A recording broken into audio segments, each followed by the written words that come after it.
you as a leader is remarkable. Then you step back to look at your decades of your experience, the kind of shift which has happened. If you have to reflect and share as a nuggets for the leaders who are going to watch this. For me, it's about having the right vision, having a right strategy to get to the vision, and then breaking that strategy into really deliverable bite-sized chunks and have the whole organization galvanized to deliver that strategy. I'm a great believer that you can only drive change at a pace that organization can consume. And now sometimes my CEO referred to us as a bullet train or a irresistible force that moves immovable objects.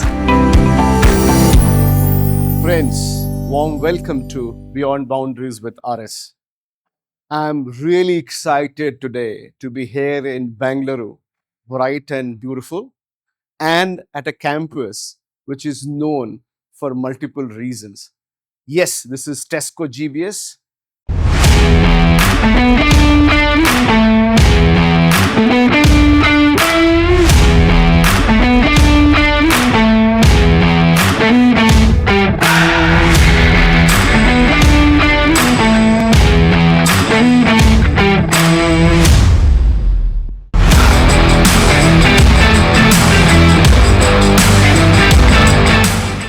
I'm really privileged and honored to be here to have a conversation with one of very impactful GBS leaders, Dr. Sumit Mitra. Welcome to Tesco. So lovely to see you here. Very nice. Thank you for inviting me, Dr. Sumit Mitra. I think it's nice to be here and to be here at a campus which is known for multiple reasons. I'm sure our conversation is going to be so meaningful and a lot of takeaways for the aspiring and young GBS GCC leaders. Looking forward to it. I'm really looking forward to it as well. Sumit, so nice to be here, and Tesco GBS is one of the benchmark in this space. You as a leader have been really impactful, and the kind of things which you have delivered and contributed to this industry is remarkable. I wanted to start typically from your reflection of your own leadership journey. Then you step back to look at your decades of your experience, the kind of shift which has happened to you, and some of those aha moments, some of those turning points in your career. If you have to reflect and share as a nuggets for the leaders who are going to watch this podcast, will be very good. Look, I've been a very accidental GBS leader. I kicked off my career many years ago. I left India when I was 16 years old. I studied to be a doctor, would you believe? And then I decided to kind of change course, do an MBA, and then move into corporate space.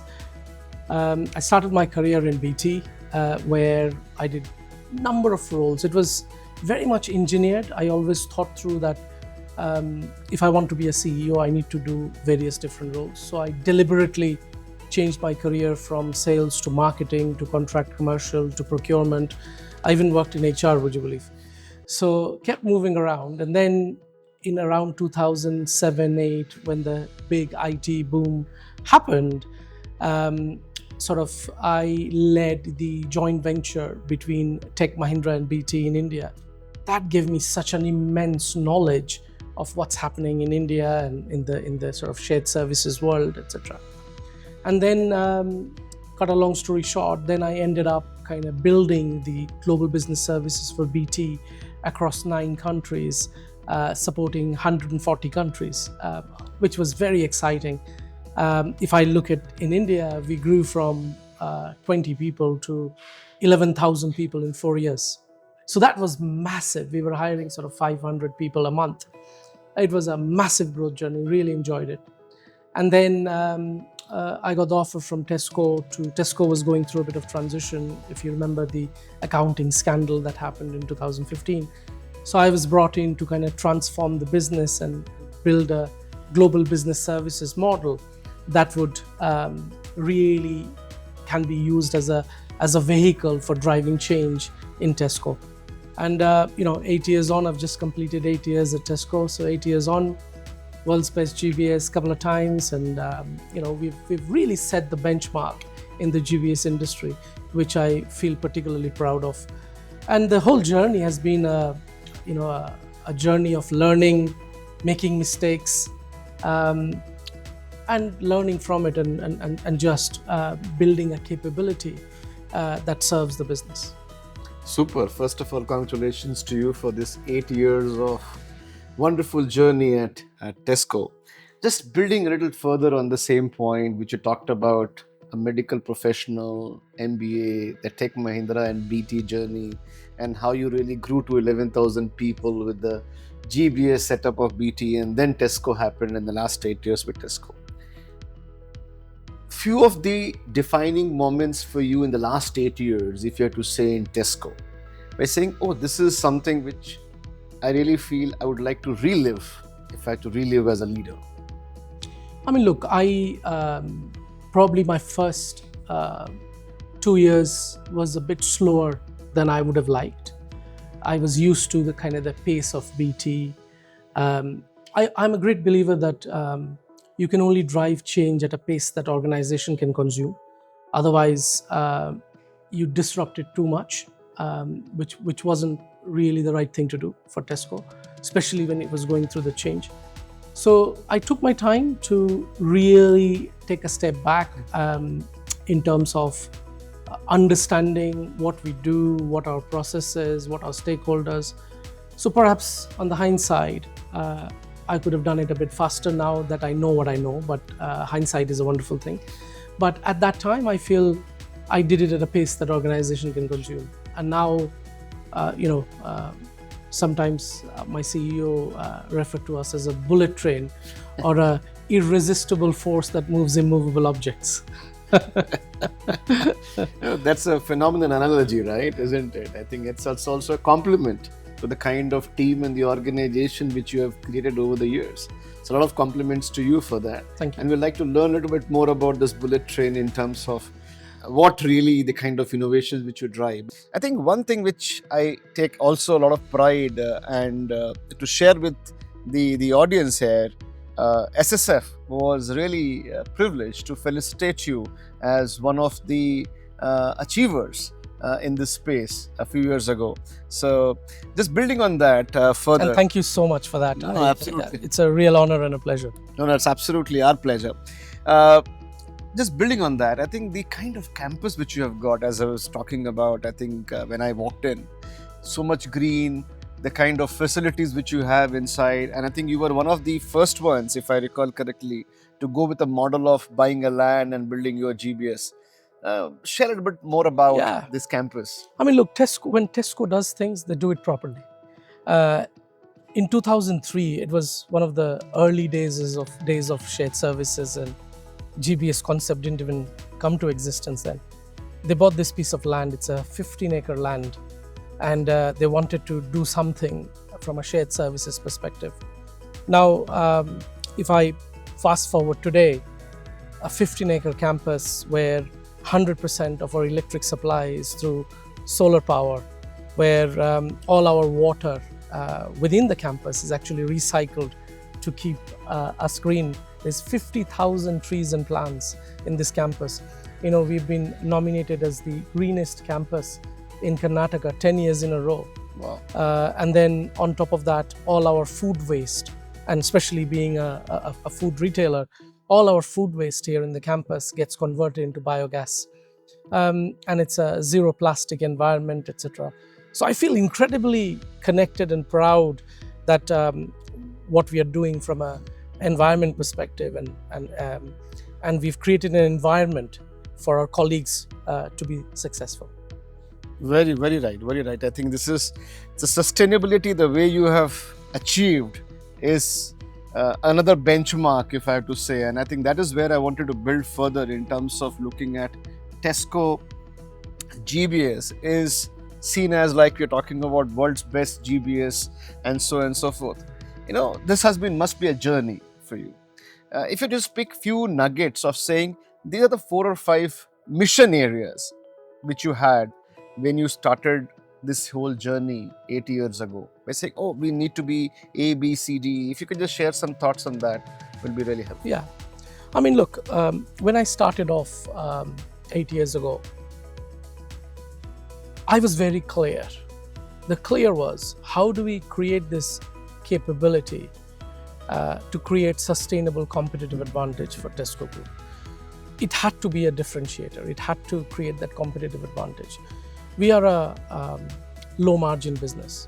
So therefore, I cannot build something that doesn't connect to the whole core purpose of the Tesco. So we were very clear about that. Once the vision is clear, what you want to create, and then what I did was I broke that vision journey down into little bite-sized chunks.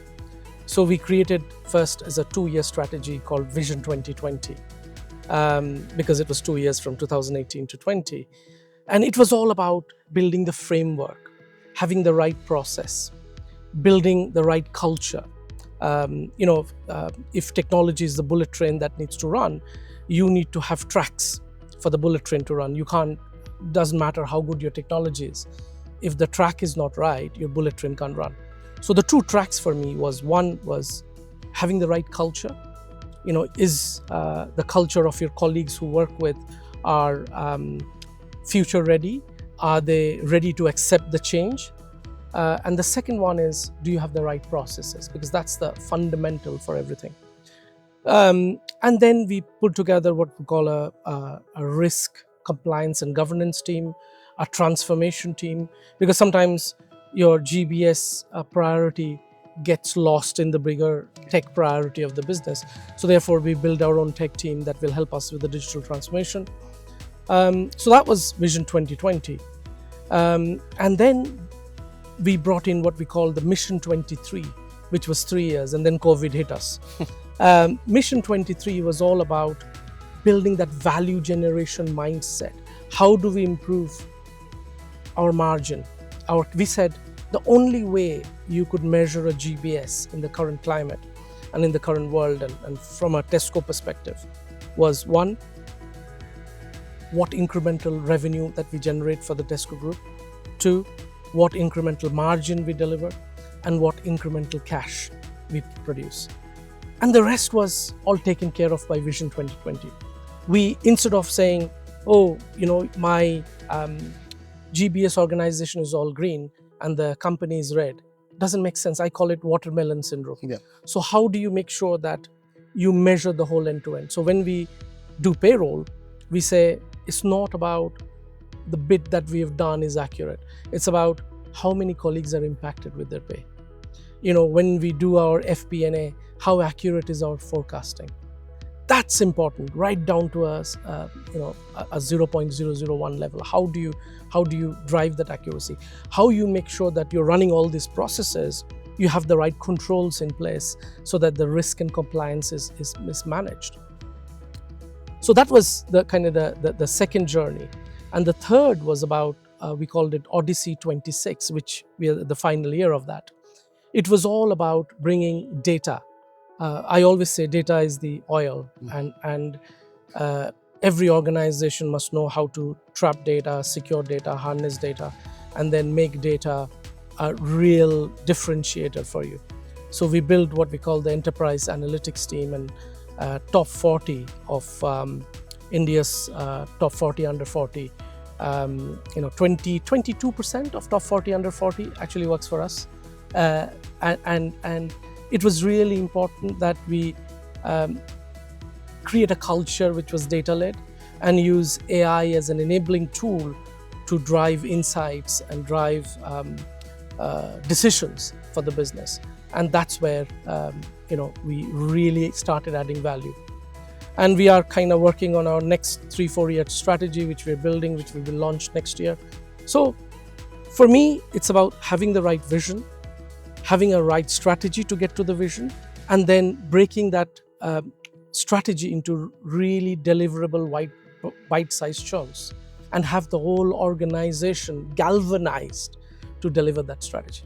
Sumit, the way you were articulating this whole vision, mission, the strategy, the 3 stages, I think the passion was very much evident. And I'm sure this is not just the boardroom conversation. This must have gone down to the shop floor. Each employee, each colleague living that vision and mission the same way.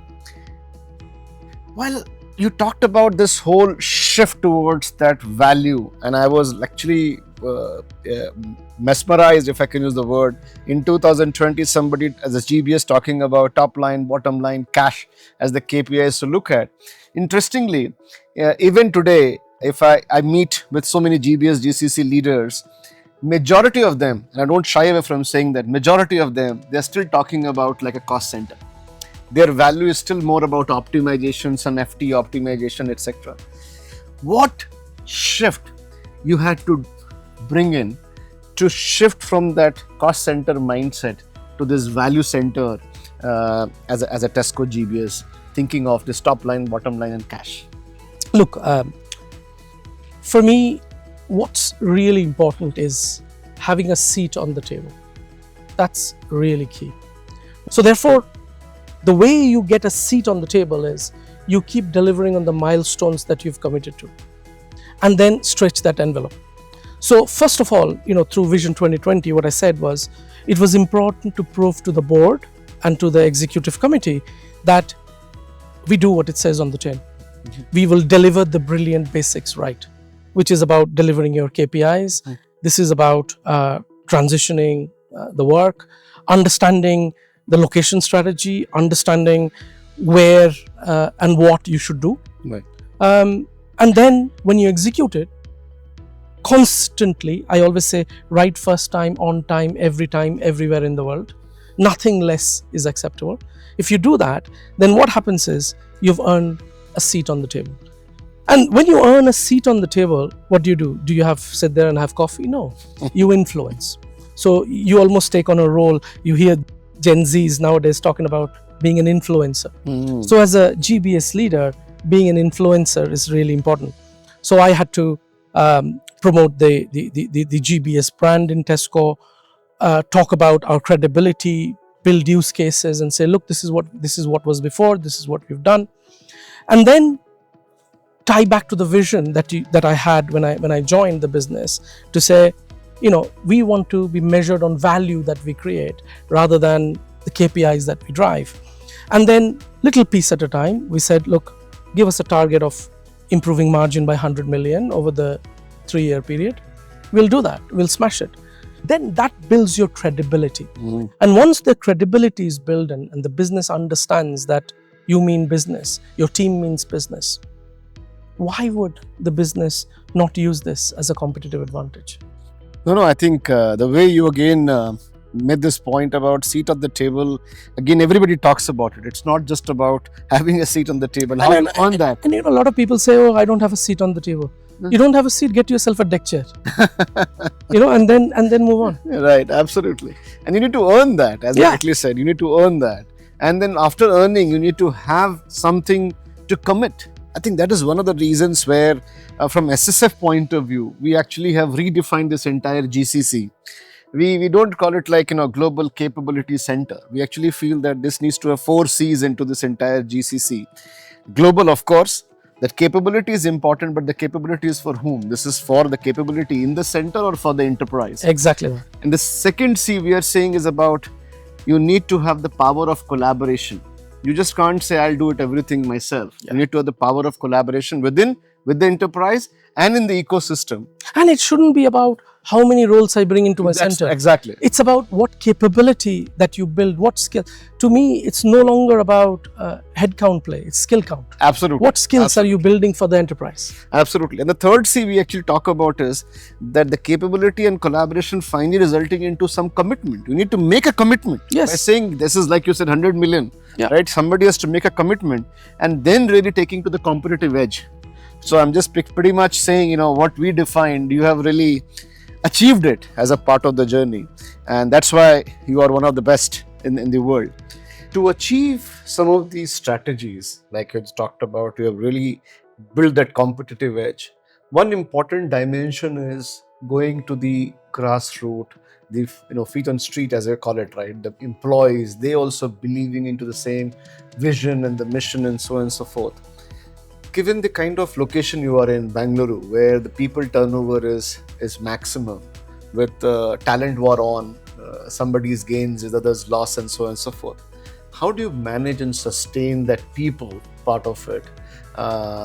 to ensure that they are inspired to be part of this vision and mission and the strategy? Let me share with you some stats. People talk about talent war. We don't feel it. If I look at technology, our attrition is 3%, which is unheard of in the industry. And if I look at the business process, it's less than 11%. So look, there is a reason. As a leader, I believe that a leader's job, our success is through our people. And a leader's job is to create an environment of success for our colleagues.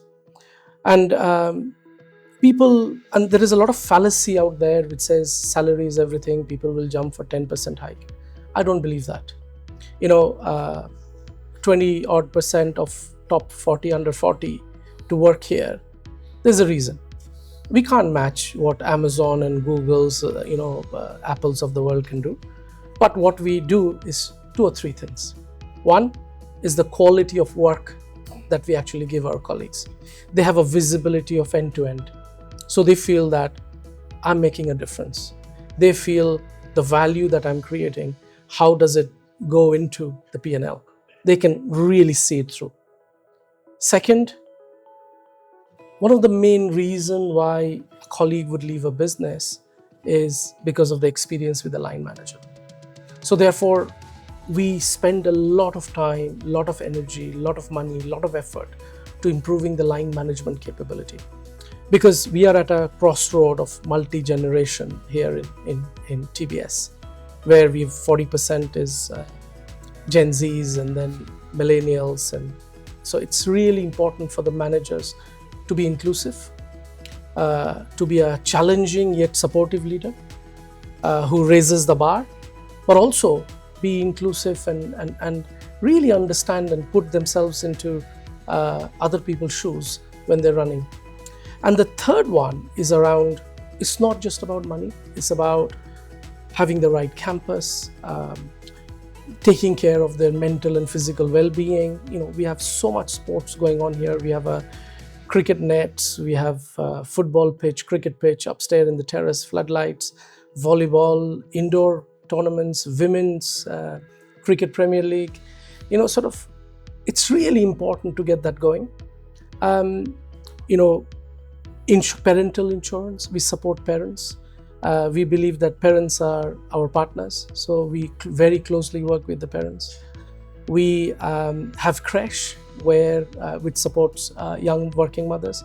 So like this, we have a value proposition, which is not just salary, but all-encompassing, that supports our colleagues.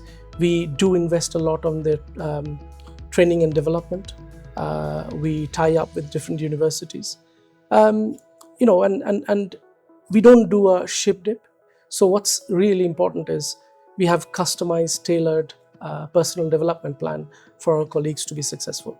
And if I share with you some stats, over 20% of our colleagues are 10 years and above. Over 30% of our colleagues are 5 years and above. The quality of work, the way the leaders challenge and rightly challenge and support the colleagues, and this kind of value proposition which is holistic in terms of infrastructure, the work-life balance, connecting to the parents, it's very holistic value proposition which you bring to the employees, and even the career pathing. And I could see that career pathing, the kind of work which you all have done. I'm sure the employees and colleagues will feel inspired and excited to be working with Tesco. No, you're talking about the kind of skills and capability this team has created over the years, and you're also contributing back to the business.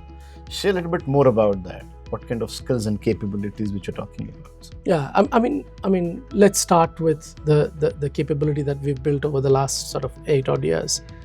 100% of all architectural design of Tesco, we have 5,000 stores, is done from Bangalore. There is no other architects anywhere in Tesco. We are the sign-off authority, design authority of stores. Management of entire energy of Tesco, which is about 400 million energy spent, is managed from here.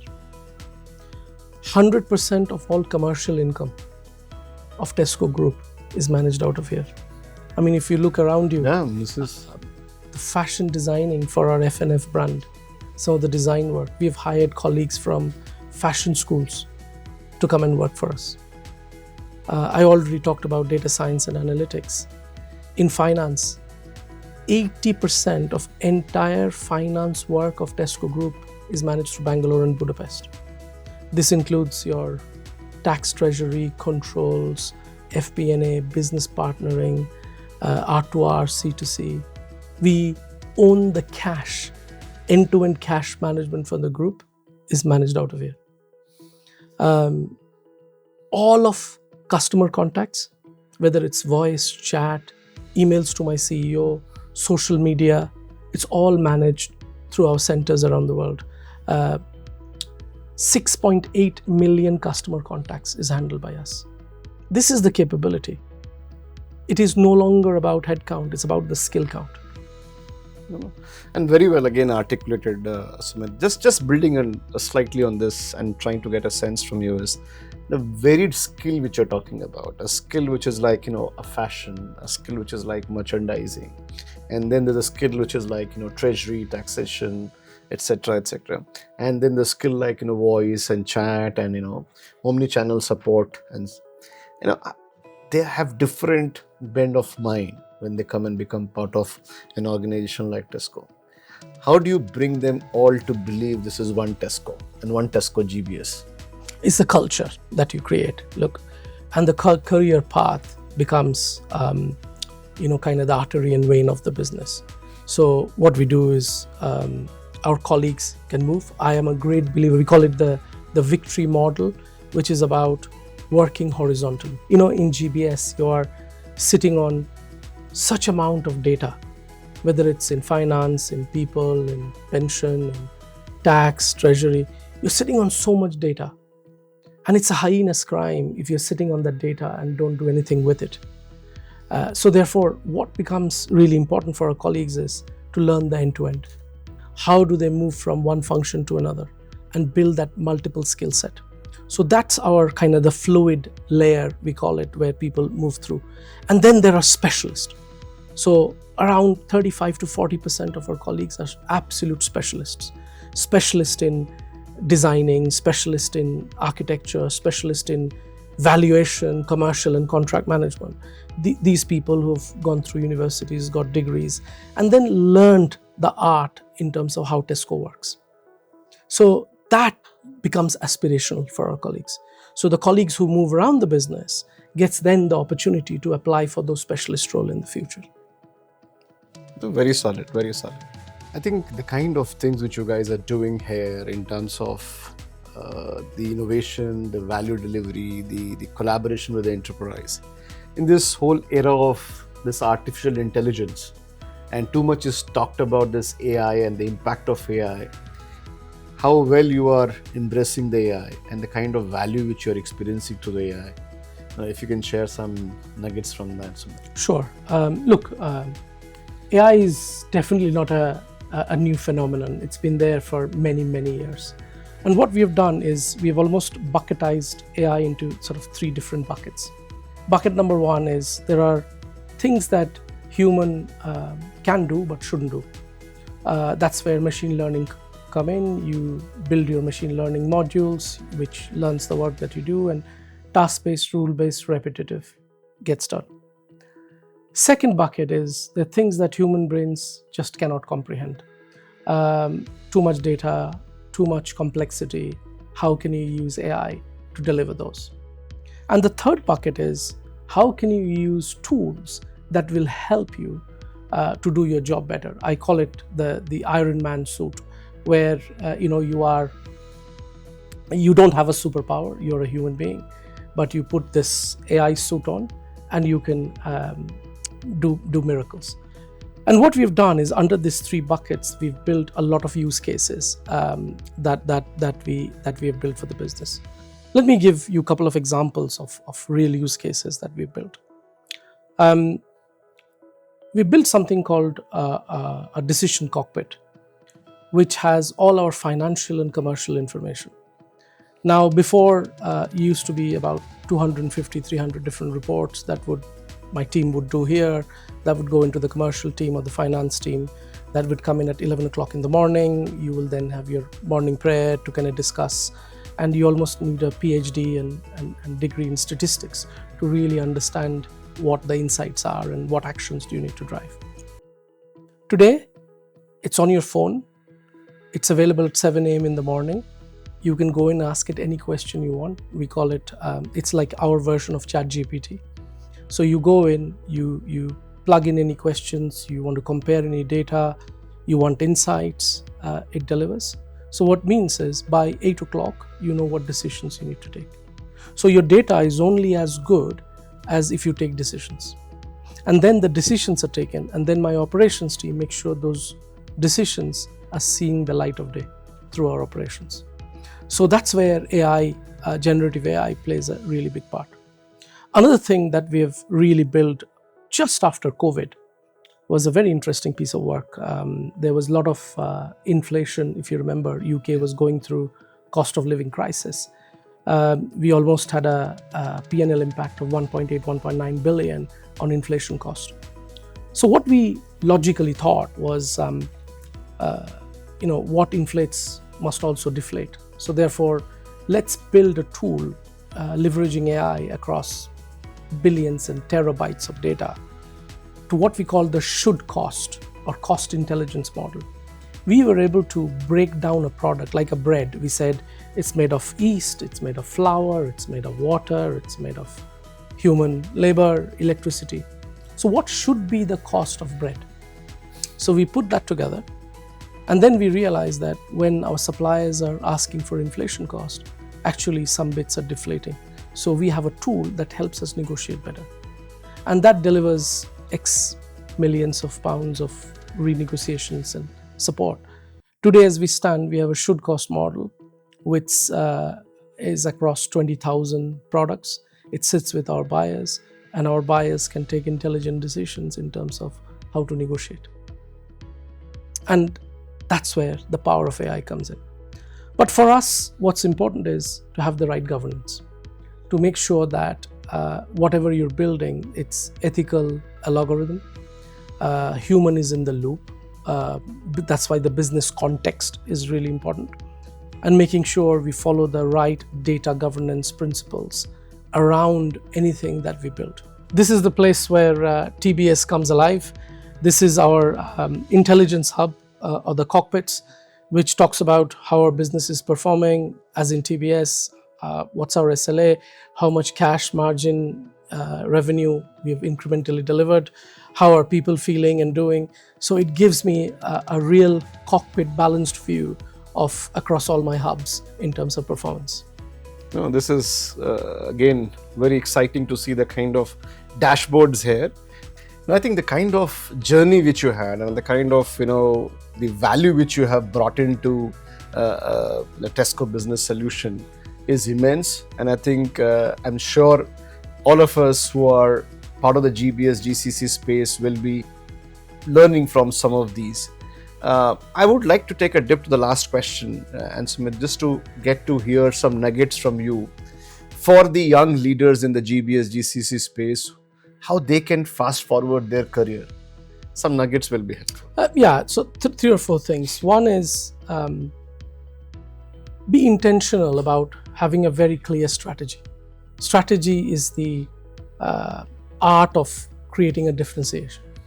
So therefore, how do you have a clear strategy and be very, very provocative in terms of what is the art of possible? So that's number one. Number two, in a world where GBS is sometimes seen as, or GCCs, whatever you want to call it, is seen as a subservient business. We have to be very clear in our head what we are leading, what we are partnering, and what we are in service of. It's really important. So really bucketize that. The second thing, in a world where there's a lot of polarity. If you think about, I've been asked to scale, but we want speed. We want to take on more work, but it's no longer about head count, it's about skill count. Then we are asked to build AI, but we talk about saving the planet. So there are a lot of polarity going around. So how do you manage that polarity and be that mixture of opposites? It's really key, and it's a big challenge in this current world. The third thing is, how do you bring your colleagues right at the heart and center of everything that we do? And I hear people talking about, oh, we are all in the same storm in the geopolitical world. No, we are not. People talk about, oh, we are on the same boat. You're not in the same boat. You're in the same storm, but you're all in different boats. So it's really important for you to bring that empathy in your leadership and really understand multi-generation. You know, what a Gen X or millennials would want versus what a Gen Z would want will be completely different. And the same leadership style to manage everybody is you being foolish. So how do you adopt and adapt your leadership style to deal with it? And then the world is for the learner. The learned sits beautifully equipped to deal with a world that no longer exists. So therefore, how do you keep up? You know, sort of every Christmas, New Year time, I sit down and say, you know, I've done this for 8 years, and it's not easy as a leader to almost reinvent yourself, and you don't want to be a one-trick pony. Yeah. So how do you evaluate yourself and reflect and be a better leader year on year is really important. And finally, physical and mental health is really important. You know, you're no good to anybody if you are not physically fit or you don't have the stamina to do what you want to do. So therefore, when I'm in, I'm all in. But I also spend time in terms of my own physical. I do a lot of sports. I play cricket. I'm really focused on my mental well-being. I do yoga. I used to do a lot of martial arts. So therefore, it's really important to balance that out. Otherwise, you know, you're on that hamster on a treadmill. You know, I think super, and some great nuggets, I'm sure, and a lot of takeaways for the young leaders, for the mature leaders as well, and a lot of these GBS, GCCs to see how they can at least contextualize some of these learnings as they are building up their strategies for the next few years. It was lovely meeting with you, and thanks for Rakesh. It's been an absolute pleasure spending time with you, and I wish you all the best. Thank you, thank you, thank you. Lovely, thank you, lovely. thank you. you.